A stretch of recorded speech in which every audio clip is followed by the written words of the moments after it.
Welcome to Sinister Heroes. I'm your host, Danny Iniquitous. Thank you for tuning in. If you're new to the channel, this is a channel about Dungeons and Dragons where we take a darker tone with everything we do here. So if you like edgier kind of content, definitely hit those likes and subscribe buttons. Check us out on Patreon. The link is in the description. And check out our good friends at Dice Legion. And use the promo code SINISTER to get 10% off all of your purchases. This week, we're going to be talking about the Swashbuckler Rogue. Swashbuckler Rogue comes to us from Xanathar's Guide to Everything. This is a very powerful and very popular rogue. This is a rogue that really embodies a lot of great things about ancient or like older heroes like Robin Hood, the musketeers, pirates in any kind of pirate action movie. There's a lot of things that can really pull you into making this kind of character. Han Solo is definitely this kind of a character. There's a lot of great inspirations to pull from. You're going to be daring. Your charisma really matters for this class, so it's going to give you such a benefit to be this charismatic, this dashing hero, the one that swings off the chandeliers with a sword to swipe at an enemy and swings back. Like that kind of really adventurous and like acrobatic 90s action movie kind of hero. That's kind of who this class is. And there's a lot of great things to pull from, and it's a very cool, very exciting kind of hero to be. Fancy footwork. When you choose this archetype at 3rd level, you learn how to land a strike and then slip away without reprisal. During your turn, if you make a melee attack against a creature, that creature can't make opportunity attacks against you for the rest of the turn. This is going to change a lot of how you play rogues. Most of the time you'll see rogues in the back with crossbows, with longbows, and kind of just shooting and hiding, and that's kind of really what their deal is because of cunning action. Because this is a melee attack, this does give you the option to use 2 weapons in case you miss with the first one. Then you can hit that second one because there's nothing worse than missing on your turn with a rogue because you only get 1 attack. This gives you the opportunity to hit twice. Because you attacked against a creature, it doesn't mean you have to hit them. It just means you have to attack them. So even if you miss, you can just walk away from that fight and reposition yourself. That's what the benefit of this is. And with cunning action, if you're not using 2 weapons to try and attack again, you can now use dash or hide because you don't need to use disengage ever again. You can now run incredibly far away, or you can move far enough away depending on your movement and try and hide behind something else and try and go unnoticed for another turn. Those 2 things definitely changed how a rogue is played. Because if you're going to play this rogue the same way you've played every rogue, you're missing out on this great opportunity to do something a little different, a little riskier, a little bit more daring, and use that to fuel who your character is. Rakish Audacity. Starting at 3rd level, your confidence propels you into battle. You can give yourself a bonus to your initiative rolls equal to your charisma modifier. You also gain an additional way to use your sneak attack. You don't need advantage on the attack roll to use your sneak attack against a creature if you are within 5 feet of it and no other creatures are within 5 feet of you. And you don't have disadvantage on the attack roll. All the other rules for sneak attack still apply to you. So a little bit of a positioning thing. If you're next to 2 enemies, all you have to do is make sure that you position yourself around the other one, so that way you're only 5 feet away from just the one. It's a little hard to conceptualize without a map, but if you position yourself strategically, you'll be able to get this off almost constantly. Also, if you're going to go up to a character or a creature that's by itself, this is a great way for you to taunt it because you're so roguish and so charming and a swashbuckler. Definitely walk up to it and drop some intimidation. It's gonna be something that's gonna be feeling very cool to that class, very taunt-like. Take expense at your opponent if they're starting to look like they're losing. Mock them for it a little bit. Enjoy that moment because that's some of the things that really defines the background of the character and not just the mechanical uses. Because you're going to be able to sneak attack, that's going to be your thing. You know, it's going to be easier for you to hit that. It's going to be better for you if you're in a situation where you're the last person standing and the monster's almost gone and you just need to land one hit. This will give you the availability to land that hit and get that sneak attack and make sure you survive it. It gives you a lot of different opportunities to do that other rogues don't have. It increases your chances of landing a sneak attack every turn. And it just makes you realize the importance of your charisma, and a great way to use that to add to your character and be more than just dexterity silent assassin. Panache. At 9th level, your charm becomes extraordinarily beguiling. As an action, you can make a charisma persuasion check, contested by a creature's wisdom insight check. The creature must be able to hear you, and the two of you must share a language. If you succeed on the check, and the creature is hostile to you, it has disadvantage on attack rolls against targets other than you, and can't make opportunity attacks against targets other than you. The effect lasts for 1 minute, or until one of your companions attacks the target or affects it with a spell, or until you and the target are more than 60 feet apart. If you succeed on the check and the creature isn't hostile to you, it's charmed by you for 1 minute. While charmed, it regards you as a friendly acquaintance. The effect ends immediately if you or your companions do anything harmful to it. So there's a combat component and an adventuring component. Let's talk about the adventuring component first. It does not let the creature know you tried to charm it, which is a great benefit. There is no limit on this, so you can keep trying it, because obviously charisma is somewhat important to you. If you're not in a charisma heavy party, this is a very powerful tool for you in role-playing and adventuring scenarios. Having someone treat you as a friendly acquaintance is great. It doesn't say that there's concentration, so there's no reason why you can't use it on multiple people in the same time. Just keep in mind it lasts only for a minute. What you can do in that minute, very, very limited to how creative you are and what you're trying to actually achieve in the moment. Don't neglect this in roleplay. It is very beneficial to you, and there is no negative effects if the creatures succeed. They don't know, hey, you tried to charm me, because there's no magical effect to it.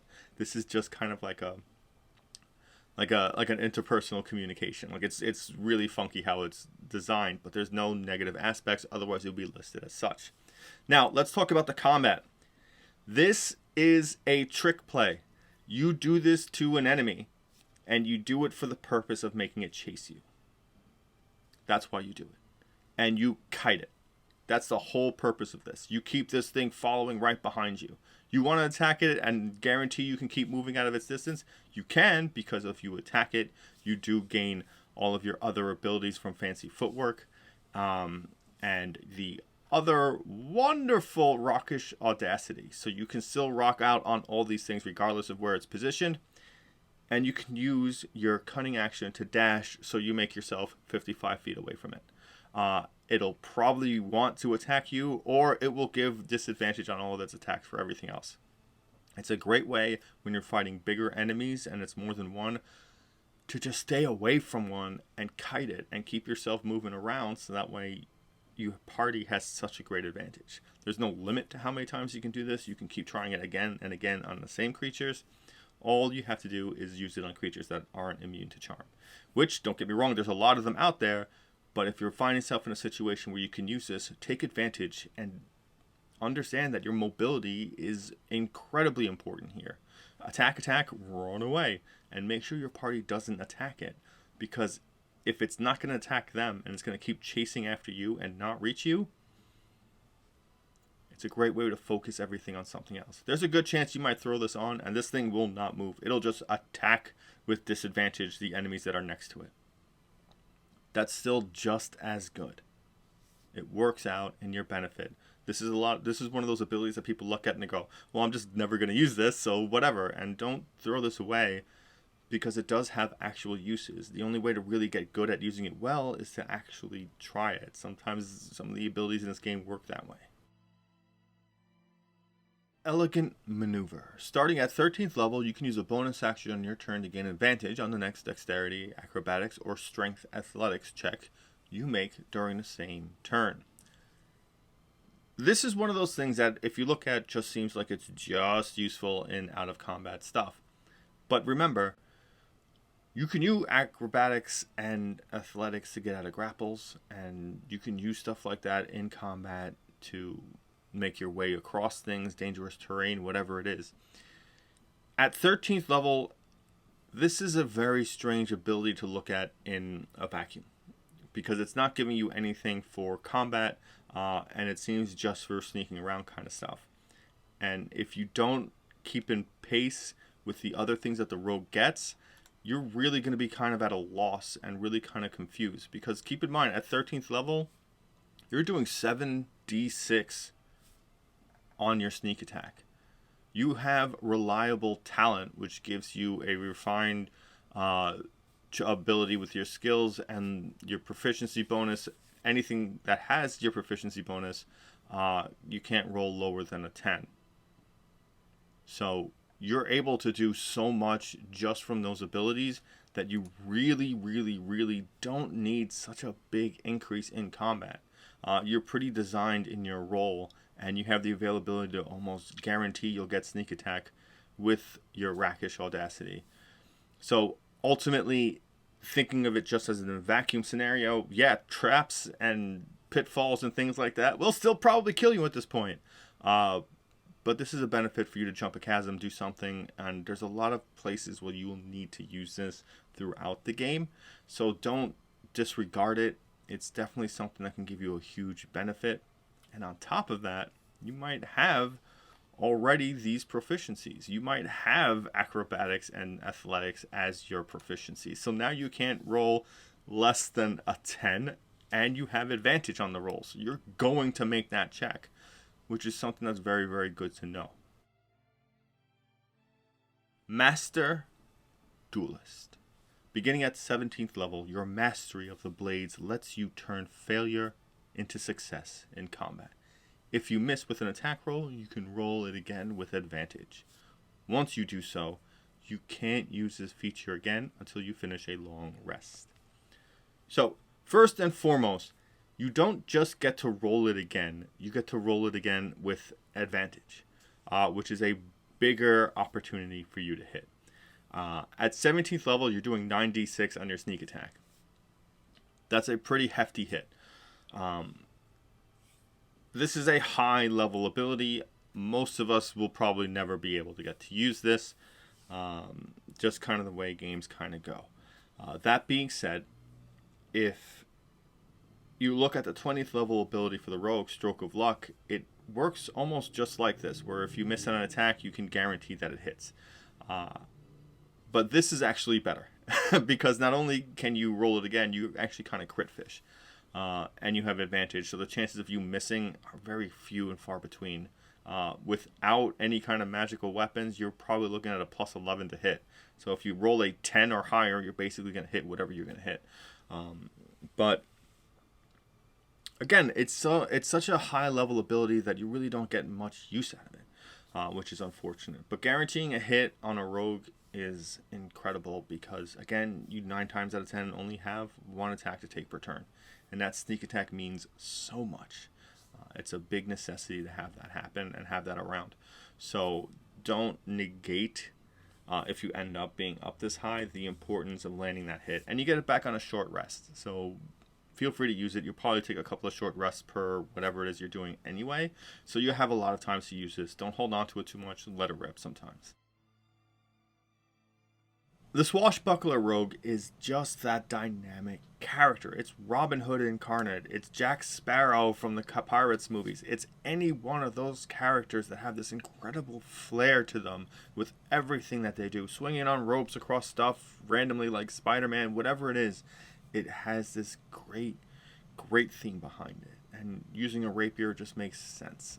It's a very cool subclass. It builds on a great set of already base foundations that the rogue already has. It's fun to play, and you have a reason to jump into another ability besides just dex and con. It gives you a reason to be kind of a face. It gives you a reason to get involved and do some actual role playing, as opposed to being that normal rogue that's kind of very quiet, or that doesn't usually get involved with the role-playing aspects. It definitely steps away from the I'm the hired killer, I'm the dark brooding guy in the corner, which I personally love to be, but it gives you this opportunity to be that musketeer, that D'Artagnan-like character, and really have this great sense of just enjoyment of sword fighting and being dastardly and daring and being a smuggler or doing this heroic things, because it it's a great way for you to show off. It's almost bardic in that way, and there's a lot of great things you can pull from. So definitely let us know about any of the times you've played a swashbuckler, or any of the favorite swashbucklers you've had in your parties or in your campaigns before. We'd love to hear about them. Thank you again if you've made it this far into the video. It means a lot to us and it really helps out the channel. Definitely give us a like and a subscribe if you've made it this far and you haven't. Definitely support us on Patreon, and thank you so much to our Patreon supporters. It is incredible what you guys do for us and the channel. Definitely check out our good friends at Dice Legion. Again, the website is in the description, and use the promo code Sinister. And when all things are said and done, thank you for giving a spooky kid a chance.